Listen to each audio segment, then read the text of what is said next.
Hello friends, welcome back to my YouTube channel. हम कर रहे हैं अकाउंटिंग इक्वेशन। इससे पहली वीडियो में मैंने आपको बेसिक के साथ अकाउंटिंग इक्वेशन बताई थी और आज हम करेंगे नया क्वेश्चन। नए क्वेश्चन में मैं आपको बताऊंगा क्रेडिटर्स को फुल सेटलमेंट में कैसे करते हैं, क्रेडिट पे हम परचेज कैसे करते हैं, और अगर हमने मशीनरी खरीदी है तो उसका कॉलम किस साइड में बनेगा, है ना, एसेट साइड में जाएगी या फिर लायबिलिटी साइड में जाएगी। ठीक है, क्वेश्चन करने से पहले हम क्या करते हैं, ज़रा क्वेश्चन को रीड करते हैं। Prepare accounting equation from the following transactions. Started business with cash rupees 70,000. Credit purchase of goods of rupees 18,000. Payments made to creditors in full settlement of rupees 17,500. Purchase of machinery for cash rupees 20,000, है ना। इसमें हमने कुछ नए points पढ़े हैं, जैसे कि क्रेडिट परचेज। क्रेडिट परचेज का मतलब क्या होता है बेटा, कि हमने कोई भी चीज़ उधारी पर खरीदी है ना, कोई चीज़ हमने खरीद तो लिया लेकिन हमने अभी तक उसका पेमेंट नहीं किया है। Second one is payment of full settlement. What is the meaning of full settlement? Full settlement का मतलब क्या है, फुल सेटलमेंट किसे कहते हैं, ये हम समझेंगे अभी जब हम इस क्या करेंगे, अकाउंटिंग इक्वेशन को बनाएंगे। ठीक है। Purchase of machinery. मशीनरी क्या है, मशीनरी क्या है? मशीनरी एक एसेट है, लायबिलिटीज है या फिर कैपिटल है। जैसे कि मैंने बताया था पिछली बार में भी, लास्ट वीडियो में मैंने बताया, मशीनरी एक फिक्स्ड एसेट है। क्या है बेटा? एक मशीनरी एक फिक्स्ड एसेट है और एसेट्स हमेशा एसेट साइड में जाते हैं। ठीक है, तो चलिए करते हैं अकाउंटिंग इक्वेशन। ये भी मैंने लास्ट वीडियो में बताया कि इसे कैसे हम बनाते हैं। चलो, दो पैरेलल लाइंस खींची हमने, सबसे ऊपर हमने हेडिंग दी, क्या बना रहे हैं बेटा हम, अकाउंटिंग इक्वेशन। तो हेडिंग दे दी हमने अकाउंटिंग इक्वेशन। ठीक है, जैसा कि मैंने यहाँ पर अगर क्वेश्चन दे रखा है आपको, ये दे रखा है, देखो क्वेश्चन दे रखा है, prepare accounting equation from the following transactions.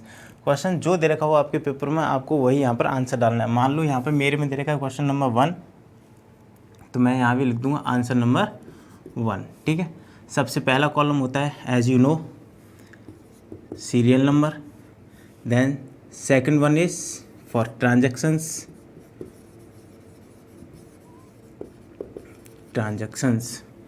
third one is for liabilities and capitals। क्या चीज़ बेटा?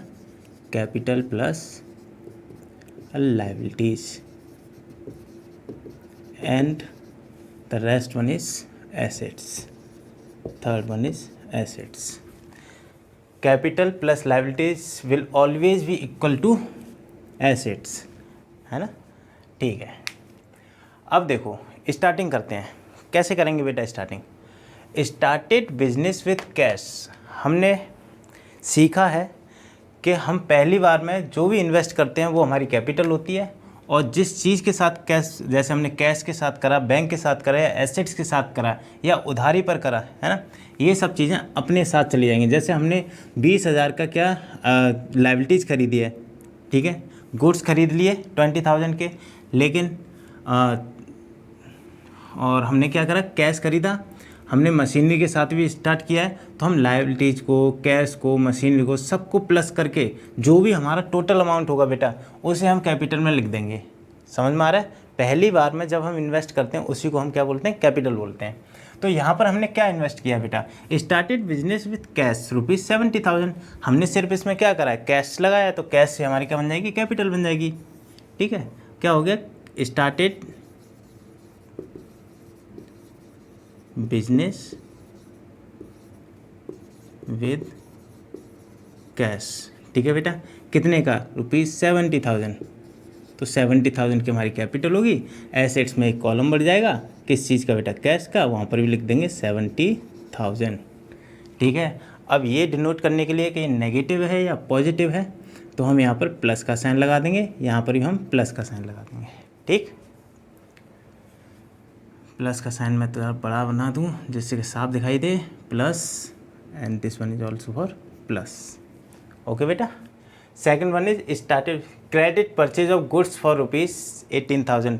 अब हमने क्या किया है, देखिए क्रेडिट पर, क्वेश्चन को तोड़ करके पढ़िए, क्रेडिट परचेज, क्रेडिट पर हमने क्या किया है, परचेज किया है ना, तो हमारे पास क्रेडिटर्स पड़ गए। देखो क्रेडिटर्स, क्रेडिटर्स कितने गए, सेकेंड एंट्री पर कर लो,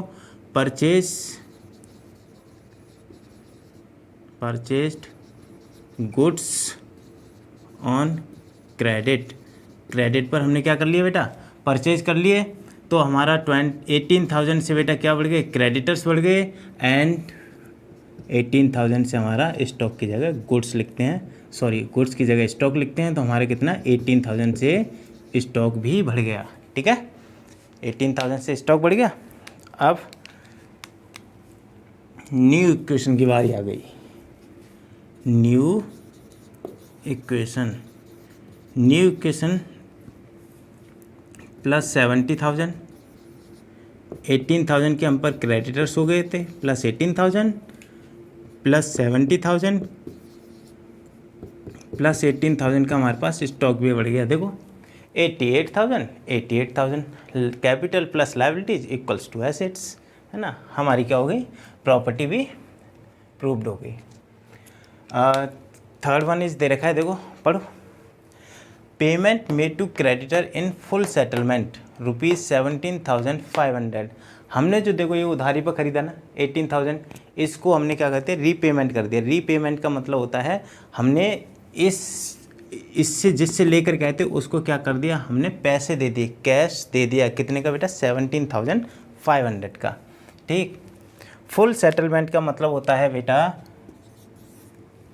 18,000 के हमने गुड्स खरीदे थे, ठीक है, हमने उसे कैश दिया है 17,500 का, माइनस करो कितने बचे बेटा, 500 बचे, है ना, 500 बचे। ये 500 का हमने क्या कर लिया, हमने इनकम कर ली।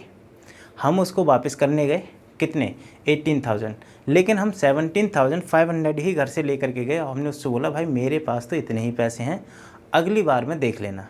ठीक है, वो ख़रीदते रहते हैं चीज़ें, तो उसने बोला अगली बार में ख़रीद लेना, अगली बार में देख लेना, ऐसे लगा लेना, मैं जब अगली बार में कोई भी एसेट्स खरीदूंगा, गुड्स खरीदूंगा, तो उसमें मेरे ये पैसे जोड़ लेना है। इस तरीके से उसने क्या कर दिया, फुल सेटलमेंट कर दिया। फुल सेटलमेंट का मतलब है अपने क्रेडिटर्स उसने क्या कर दिए, पूरे के पूरे ख़त्म कर दिए। कैसे, पेमेंट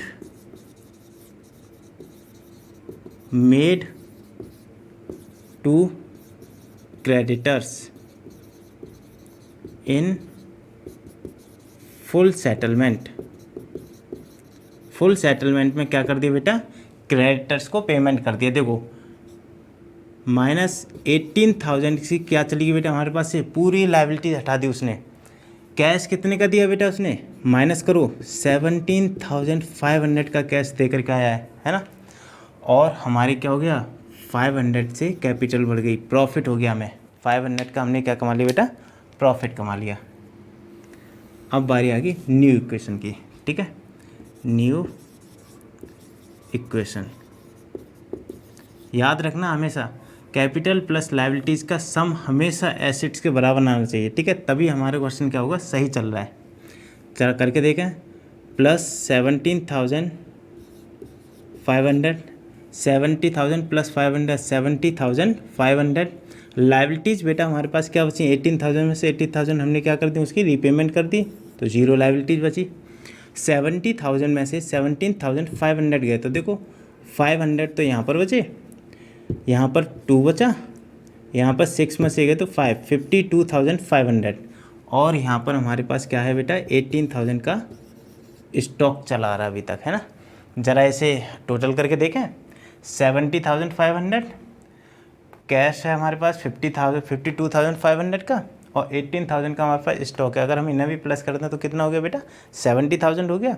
तो हमारा ये साइड और ये साइड बराबर आ रही है, इसका मतलब हमने अभी तक यहाँ पे जो भी किया है वो क्या किया है, सही किया है। अब करते हैं फोर्थ क्या कह रहा है बेटा, पढ़ो, देखो फोर्थ क्या कह रहा है, समझो इसे। Purchase of machinery for cash ₹20,000। हमने क्या कर लिया, मशीनरी खरीद ली। मशीनरी एक फिक्स्ड एसेट है, तो ये क्या करता है, कंपनी में बढ़ जाता है, एसेट साइड में बढ़ गया कॉलम। किस चीज़ से बेटा, मशीनरी से। मशीनरी से हमने क्या कर दिया, एक कॉलम एसेट साइड में मशीनरी बढ़ा दिया। पहले कैश बढ़ाया था, स्टॉक बढ़ाया, अब मशीनरी बढ़ा दी। अब देखो परचेज्ड मशीनरी यहाँ पर हमने क्या खरीदा बेटा, मशीनरी खरीदी है तो मशीनरी का नाम लिख दिया। क्या कैपिटल पर कोई असर पड़ा, नहीं। लाइबिलिटीज़ पर लेकर के आए, नहीं। हम किस पर लेकर के आए बेटा, कैश पर, तो माइनस हो जाएगा 20,000, इसमें से क्या चीज़, कैश माइनस होगा और प्लस 20,000 की हमारी मशीनरी बढ़ जाएगी। आई बात समझ में। अब ज़रा इसका टोटल करके देखें, और हम जानते हैं कि इसमें फाइनल इक्वेशन लिखते हैं, यहाँ पर न्यू इक्वेशन नहीं लिखते हैं बेटा, क्या लिखते हैं, फाइनल इक्वेशन प्लस 70,500 प्लस 0, यहाँ पर माइनस करें तो हमारे बचे 30 प्लस के 32,500 प्लस 18,000 प्लस का 20,000।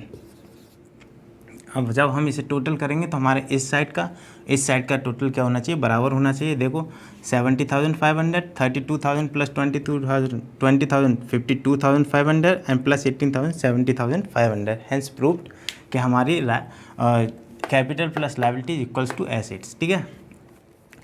अब देखो बच्चा, यहाँ पर ये जो जगह खाली बची ना, आप इसे ऐसे भी छोड़ सकते हो, जैसे मैंने करा है ना क्वेश्चन, आप इसे एज इट इज़ पेपर में करके आ सकते हो। लेकिन ये चीज़ ना अच्छी नहीं लगती है। हम यहाँ पर अगर 0 0 साथ में करते चल रहे हैं, है ना, देखो हमने यहाँ पर प्लस 0 कर दिया, प्लस 0 कर दिया, प्लस 0 कर दिया। ठीक है। इससे हमारा क्या हो रहा है, इससे हमारी ब्यूटी आ रही है इस क्वेश्चन में, है ना, और हमारी क्या हो रही है, लाइन भी सही जा रही है इस तरह से। तो हम क्या कर सकते हैं, इस तरह से लिख करके इसे और अच्छा बना सकते हैं, और टीचर पे एक इम्प्रेशन पड़ेगा इस चीज़ का, तो वो नंबर भी सही तरीके से देगा। जहाँ काटने का उसका मन होगा ना, वहाँ पर भी काटेगा नहीं। ठीक है। तो आप इसकी प्रैक्टिस करिएगा, और हम मिलते हैं फिर अगले वीडियो में नए क्वेश्चन के साथ। लाइक शेयर सब्सक्राइब जरूर करिएगा। Thank you. जय हिंद, जय भारत।